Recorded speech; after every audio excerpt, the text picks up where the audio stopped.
Los Angeles voters will decide on a proposal in 2024 on whether hotels will have to offer vacant rooms to homeless people. Dude, I love that. Oh my God, I love that. I love that. That's actually fire. Wait, what? How did this happen? Is this like an accident? How the did this actually happen? It's not even it's not even a good idea. It's been an idea for a very long time. Yeah, more like W-fornia, dude. Let's go. All right, let's take a look. Los Angeles County, more than 60,000 people are homeless. Is that Tony or Sullivan? Will it honestly pass though? Probably not, because real estate developers hate that and the hospitality industry hates that. They'll cry foul and say that it will. They'll cry foul and say that it lowers their, it lowers their prices. They'll try to artificially keep hotels fully booked. More than 60,000 people are homeless on the average night. And if you actually want one of those shirts, they're the Florida Toll Collector's uniform, actually, and I have a few in XXX Lamau. Wait, why? Bro, everybody crying about how it's not fair is just jealous that they didn't get money, by the way. Wait, what? This guy said, I think Hassan caught Biden's dementia. I'll be back election time to remind you how stupid this take is and how you help destroy our party. What do you mean our party? I'm not a part of the party, okay? Don't call me a Democrat. Democratic Party. Our party. I'm liberal and just lost all respect for Brandon. Why do Democrats have to keep stooping lower than Republicans? This is sad. Bro, this is what happens when you go on r/neoliberalism, okay? Too much. I can already read. I'm giving you an adequate read on this guy, okay? The election was rigged for Trump by the Russians and Biden rigged his election. Oh, never mind. This guy's just crazy. Oh, never mind. He's just all over. Don't you think student loan forgiveness is selfish when there are so many people in the U.S. that can't afford to stay alive? Yeah, no, this guy's out of his mind. He's like, he might be, I think he's just the regular old American voter. And by that, I mean a schizo poster. Anyway, let's watch this. 20,000 hotel rooms lie empty on the average night. See where this might be going? It's insane. It isn't going to solve the problem. We think this is one part of the solution. By no means do we think this solves the homelessness crisis. But do hotels have a role to play? Of course they do. So the union he leads, which reps hotel workers, gathered enough signatures and Angela... For the record, Unite Here, isn't that literally, that's the same one that Hugo Soto Martinez was an organizer in, right? Will vote on a bill that would force every hotel in town to report vacancies at 2 p.m. every day, then welcome homeless people, those vacant rooms. Honestly, would you check into a hotel knowing that the chance of your... I told you, they're going to say this will diminish values, diminish the value. First of all, it's a Motel 6. Motherfucker, you're the manager of a Motel 6. Who the is going to a Motel 6 and going, oh, there's homeless people here? Well, guess I'm not going to be here. What do you mean, dog?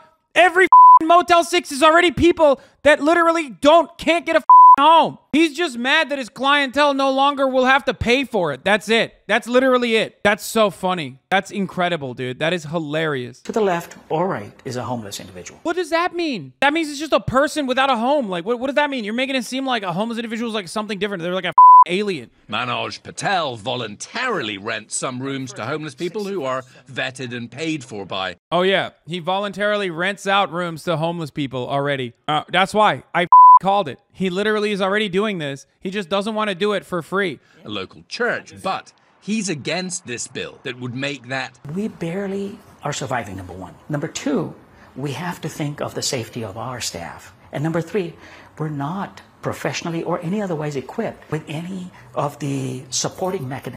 This part is correct. So let's be real. There are a lot of homeless people who are already fried, you know what I mean? And I've talked about the tier system of homelessness before. This measure is really good for people who are living in their cars, okay? Who are in the beginning stages of being houseless, okay? But this measure itself is going to be really difficult if you're talking about like someone who's like a tier 3 homeless person where they've already started self-medicating. They've lost all hope of like ever returning to the workforce. And also on top of that, not having shelter for many years have legitimately caused an irreparable amount of brain damage. And that's true. And for people like that, it's a very delicate situation. They still deserve housing, obviously, and they should be a part of a housing first structure. This is kind of similar to that, okay? And those people absolutely need like care. It's hard to describe it to people because you sound like you're talking about it from a dehumanizing person. You're talking about it like you're dehumanizing someone, but like it's real. That's a very delicate matter that needs to be dealt with professionals, okay? That know exactly how to communicate with people who are going through episodes. In many instances, they need immediate health care. It's not just shelter. They need shelter immediately, okay? They need shelter immediately. But also on top of that, they also need constant management. They need someone taking care of them. Is it just me, or do you act like you have a solution to every problem? What are people like you called? Can you answer that, you smart ass? I'm a idiot. I'm not a very smart person. I am the first person to admit that, my friend. I say it all the time. But I think in a lot of instances, a lot smarter people have decided that the solution is way more complex and way more difficult. So that dumb people like you and myself feel like, oh man, maybe they're right. Maybe these smart people are right because they're smart. They're the ones who are writing policy. And then at a certain point, you realize like they're not actually smart. They're being kind of pieces of shit. They're making it more difficult for no reason. Well, they are making it more difficult for a good reason. They just want to make more money. That's the difference. If you sat around and thought about some of these issues for more than a second, and many people in this community do that because I urge them to do that. We talk about these sorts of things regularly. You will also come to similar conclusions. And because I do this for 8 hours every single day, nonstop, over and over again, it comes across like I have a solution for every single thing. I don't.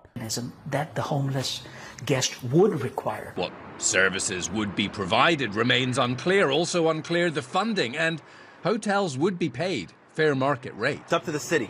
I mean, they did it during Project Room Key. The pandemic-era program now winding down that inspired this bill by placing more than 10,000 people in hotels that volunteered. Sean Bigdelli among them. Well, first of all, it's a blessing. It's a great room. The technology is not up to par, but, you know, what technology do you have in a tent? This bill would also force developers to replace housing demolished to make way for new hotels, and hotel permits would be introduced, as well as making every hotel from a Super 8 to the Biltmore accept homeless people as guests. I don't think that's a good idea. Why not? Maybe for some, but, you know, there's a lot of people with untreated mental health, and some people do some damage to these poor buildings, man. This happened in Manoj Patel's motel. And she marked all walls, curtains she burnt. Thank God there was no fire. Even marked the ceiling. Opponents of housing the homeless in hotels fear this and fear tourists could be. Okay, see, I already told you. I told you this is no, stop saying poor buildings. Guys, chill. Like, yeah, poor buildings, but like that's why I literally mentioned what I mentioned, okay? Yes, some people need more help than just shelter. Shelter is the first and foremost most important thing that people need. It's just the first step. Also, yes, rich people do that shit too, of course. Probably more frequently than the homeless people do it. But you have to remember, dude, I don't know why. It's just like strange. I feel like it is kind of sheltered. Like, these are sheltered takes to make it seem like some homeless people don't need more help than just shelter. Shelter is the first and most important step.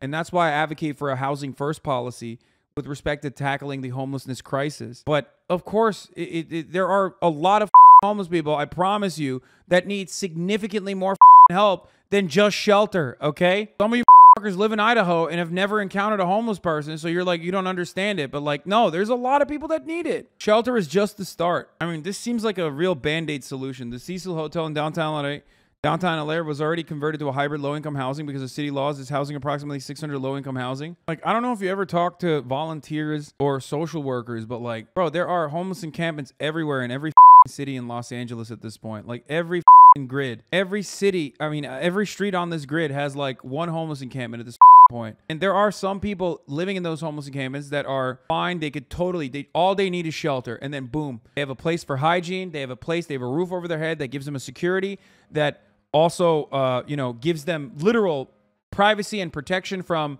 not only the environment, but also like other people stealing shit from them. You know what I mean? And they're good. They're great. All of a sudden, boom, they bounce back. They can shower, shit, shave, and then they can get a job, right? Because that is a huge burden for a lot of people. And then there are people who have been around, that have been around for so long. They've been on the streets for so long that it's just like impossible to recover. Those people need extra help. And if you've ever either volunteered or worked with people that do this sort of thing, you would recognize how big of a workload that actually is and how delicate that situation is. Be put off from even coming to LA. I wouldn't want my kids around people that I'm not sure about. I wouldn't want to be in an elevator with some. Oh, I'm surprised that the president of the Valley Industry and Commerce Association has an anti-homeless take. somebody who's clearly having a mental break. The idea that you can intermingle homeless folks with paying normal guests just doesn't work out. We don't want to head backwards into the segregated South, but that's kind of the language that they're talking about. There's a certain class of people, less than humans, animals they almost describe them as, to be honest with you. They don't seem to understand who the unhoused are. We're talking again about seniors, students, working people. That's who the voucher program would benefit the most. So, about 18 months until this is actually on a ballot, and expect plenty mudslinging between now and then. Some opponents have already told us that they think the union is pushing this bill just as a negotiating tactic for leverage. The union themselves tell us that is false. But the union says they want to hold the hotels accountable. I don't know what's going to happen. I think that this is a Band-Aid solution. The real solution revolves around, like, unfortunately, undermining one of the most important planks of asset ownership, of you know, accruing wealth, which is home ownership. You know, Americans are used to their housing prices constantly going up, and it only goes down when the bubble bursts. You know what I mean? And the government will only take legislative action towards maintaining their housing, the housing market going up regularly, year over year, and I don't know, outside of decommodifying housing, these sorts of solutions are like Band-Aid solutions, because these are vacancies. You can, one, personally buy out the vacancies on purpose in an effort to ensure that no homeless person, you never have to give any room to a homeless person. You can also just, you know, you're going to be, what, kicking homeless people out 2 days in when the rooms are completely booked. You know what I mean? And that's terrible. I used to volunteer with homeless orgs here in Houston, and you're 100% right. Some homeless are super chill, and some you can tell have gone through it and are either very skittish or aggressive from years out in the streets. Being homeless is a brutal thing that has you constantly on edge. Housing is just a step of many to help these people gain a sense of normalcy. Yeah. I mean, dude, I don't know. Maybe it's because I live in Los Angeles, but like I interact with homeless people every day, like literally, which is probably unheard of for so many people, I assume. But living in West Hollywood, yeah, I interact with homeless people every day, like multiple times a day. Anyone that lives in a big city probably also has this exact same experience. Some of those experiences are looking the other way as they quietly jerk off and hoping that, you know, that person can eventually get the help that they need. And other experiences are playing basketball with them. You know what I mean? Or some shit like that. And it ranges just like the mental health issues range. You know what I mean? And it is, I don't know. It just, their homeless jerk-off story was hilarious, though. I mean, it's not hilarious when you think about it. My mom lives here. You know what I mean? But, like, I know the jerk-off guy, like, that dude needs way more help than just, like, jerking off in a hotel room.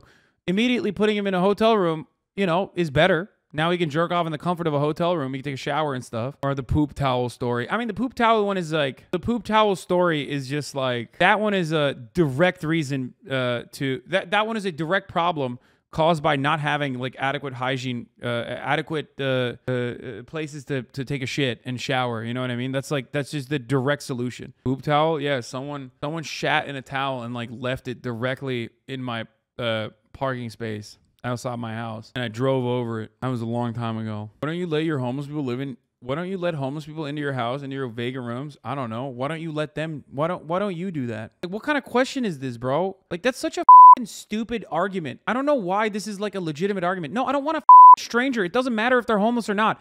Do you allow strangers into your own home that you don't know to stay with you? Like, it doesn't even need to be a homeless person.